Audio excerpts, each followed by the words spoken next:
Bonjour à tous et bienvenue dans ce nouvel épisode de Vivez la Vendée.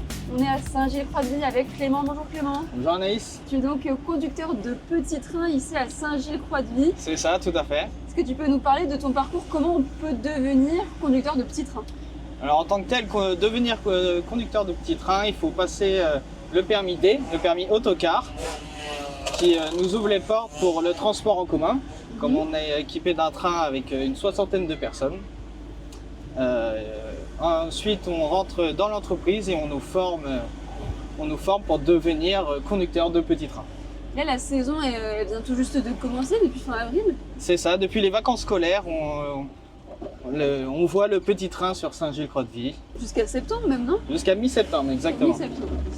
Est-ce que tu vas continuer jusqu'à mi-septembre à faire ça du coup? C'est ton métier à temps plein? Alors ça va être mon métier à temps plein cet été, de juillet à août.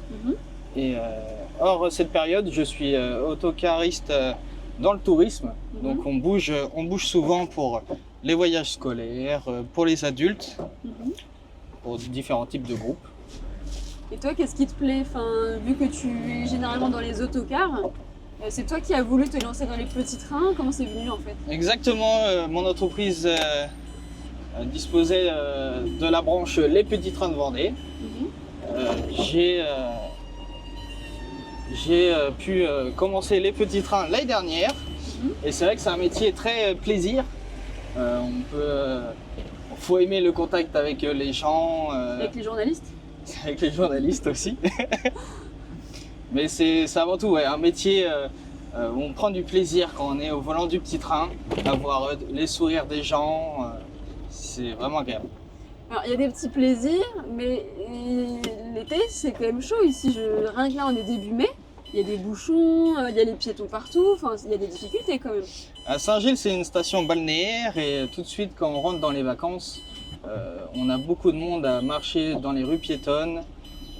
Donc forcément la circulation en prend un coup, mais c'est les vacances, hein, c'est comme ça.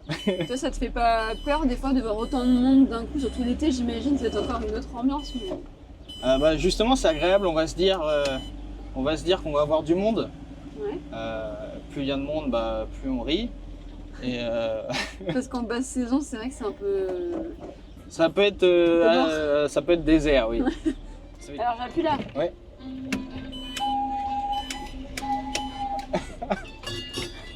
Pas le coup de main. C'est pas trop ça.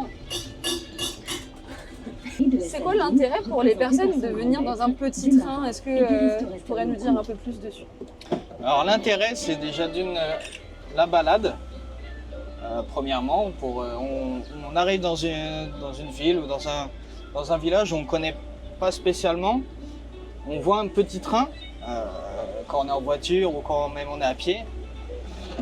Donc ça permet de découvrir la ville, d'identifier ce qu'on aimerait visiter plus tard.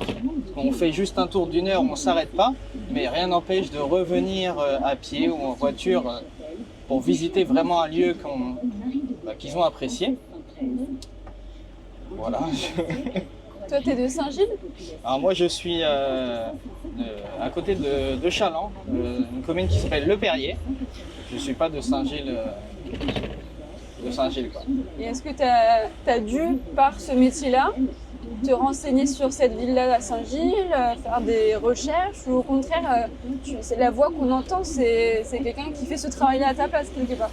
C'est ça, tout le long du trajet, on a une bande son qui précise ce qu'on voit, parce qu'on va passer à côté d'une église, elle va nous informer de l'église, comment elle s'est bâtie, tout ça. On est en lien avec l'office de tourisme au niveau de ça.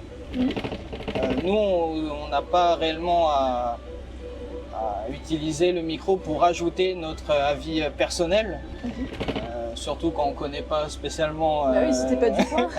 le coin. Mais c'est vrai qu'au fil du temps, à force qu'on écoute les bandes passantes, même nous, on apprend. Est-ce que toi, tu as des quartiers préférés maintenant que tu vadrouilles partout dans la ville? Mon quartier préféré, c'est Sion-Saint-Hilaire.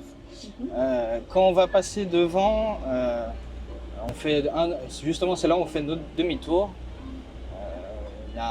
C'est très joli, le paysage, on peut voir au loin l'Île-Dieu, tous les quartiers de Saint-Hilaire. Comme Saint-Hilaire, c'est assez grand. Et moi, j'aime tout ce qui est paysage, la nature, donc avoir une belle vue comme ça tous les jours à faire le petit train, Grave. c'est super sympathique. Donc, tu préfères à choisir là, l'autocar ou le petit train? C'est pas évident comme question. Moi, je dirais le petit train quand même parce qu'on est plus en contact avec les gens. Ça change tous les jours. On a 3 tours dans la journée, donc 3 fois 60 personnes. En plus, le soir, on fait des campings. Pour faire des nocturnes. Donc l'amplitude d'un petit train, c'est de 8h30 à minuit. Donc c'est vrai qu'en ce temps-là, on voit du monde. T'as quel âge? 27 ans? J'ai 27 ans. T'as 27 ans. Est-ce que c'est rare de trouver des conducteurs de petits trains qui ont ton âge? Alors je dirais que oui, c'est plutôt rare dans le sens où les jeunes ne sont pas forcément informés de quel métier c'est, qu'est-ce qu'il faut faire pour avoir ce métier. Est-ce que tu arrives à percevoir un peu l'avenir de ta profession? Et quelle place va avoir le petit train, tu penses, à l'avenir? Est-ce qu'il va toujours être présent dans les villes balnéaires notamment? Alors je pense que oui, au niveau de la présence du petit train, il sera toujours là, car ça amène à beaucoup de personnes de découvrir la région, surtout la ville. Mais on va peut-être rencontrer un problème de conducteur plus tard, Ouais. si les jeunes ne sont toujours pas intéressés ou ils n'ont pas l'info de ce métier. C'est pour ça l'avenir du petit train en tant que tel, je pense qu'il restera. Ça sera plus en termes de conducteurs où les jeunes devraient plus se renseigner sur ce métier de conducteur de petit train ou même d'autocar, parce que c'est un métier très plaisant à faire. Et quand on connaît un peu plus du métier, on se dit bah oui, au final c'est possible. On est à combien de kilomètres heure là? Un maximum 30 km/h, mais Oui, là on est à 5 là, non? voilà, on est à 10 km/h, c'est un dodan. Voilà, tout à fait. Alors, merci beaucoup Clément pour cet échange, pour nous avoir partagé ton quotidien. Un métier caché, mais important De rien. pour l'économie d'une ville. C'est vrai, C'est vrai ça, non? c'est vrai.